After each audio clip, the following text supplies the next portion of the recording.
இதுவரை விடியல் பேருந்து வசதி இல்லாத நிலையை மாற்றி மாண்புமிகு முதல்வர் உத்தரவுப்படி இந்த பகுதி பெண்களும் பயன்பெறுகின்ற வகையில் விடியல் பேருந்து அறிமுகப்படுத்தப்பட்டிருக்கிறது.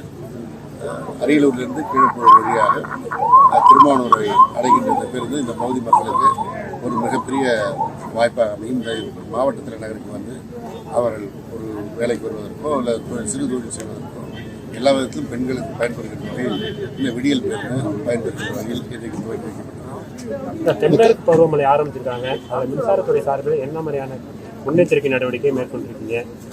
கடந்த வாரத்தில் மாண்புமிகு தமிழ்நாடு முதலமைச்சர் அவர்கள் பேரிடர் மேலாண்மை கூட்டத்தை கூட்டி மின்துறை மாத்திரமல்ல வருவாய்த்துறை, போக்குவரத்துறை போன்ற உணவுத்துறை போன்ற அத்தியாவசியமான பணிகளை மேற்கொள்கின்ற எல்லா துறைகளுக்கும் உத்தரவு பிறப்பித்திருக்கிறார்கள். இந்த பருவமழையானது முன்கூட்டியே தமிழகத்தில் பெய்ய துவங்குகின்ற சூழலில் அதற்கான பணிகளை மேற்கொள்ள வேண்டும் என்று அறிவித்திருக்கிறார்கள்.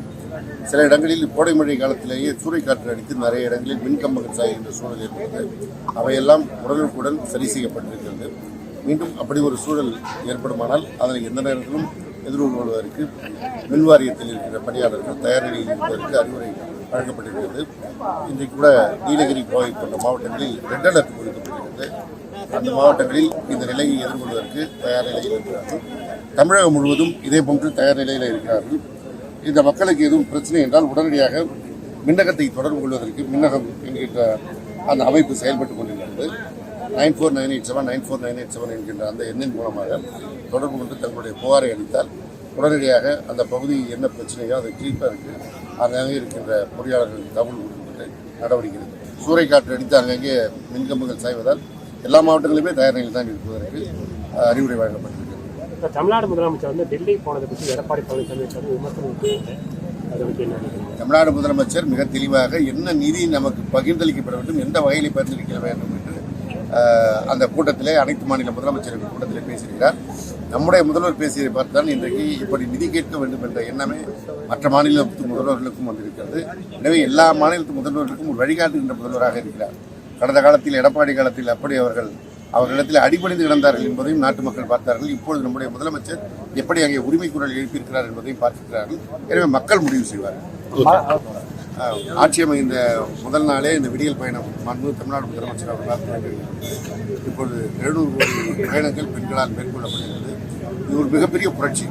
இந்தியாவில் எந்த மாநிலத்திலும் இந்த திட்டம் இவ்வளவு பெரிய வெற்றியை பெறவில்லை. நம்முடைய மாநிலத்தில் வெற்றியை பெறுகிறது. 700 கோடி பயணங்கள் மேற்கொள்ளப்பட்டிருக்கிறது என்றால் அந்த அளவிற்கு பெண்களுடைய வாழ்க்கையிலே முன்னேற்றம் ஏற்படுகிறது. இந்த ஆட்சி துவக்கத்திலே இந்த திட்டம் வந்தபொழுது மாநில திட்டக்குழு ஆய்வு நடத்தும்போது ஒரு பெண்ணுக்கு சராசரியாக 888 ரூபாய் அவர்களுக்கு மிச்சமாகிறது என்று சொன்னார்கள். கடந்த வாரத்தில் நம்முடைய மாண்புமிகு முதலமைச்சர் அவர்கள் சென்னையிலே மாநகர போக்குவரத்து கழகத்தின் விடியல் பேருந்து பயணத்தில் பயணம் செய்யும்போது அதில் ஒரு பெண்மணி சொன்னார், எனக்கு மாதம் 3000 ரூபாய்க்கு மேலேவே மிச்சமாகிறது என்று சொன்னார்.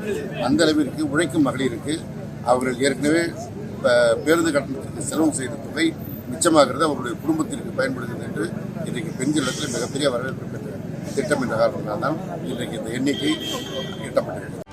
செய்திகளை உடனுக்குடனும் துல்லியமாகவும் தெரிந்து கொள்ள சப்ஸ்கிரைப் பண்ணுங்க.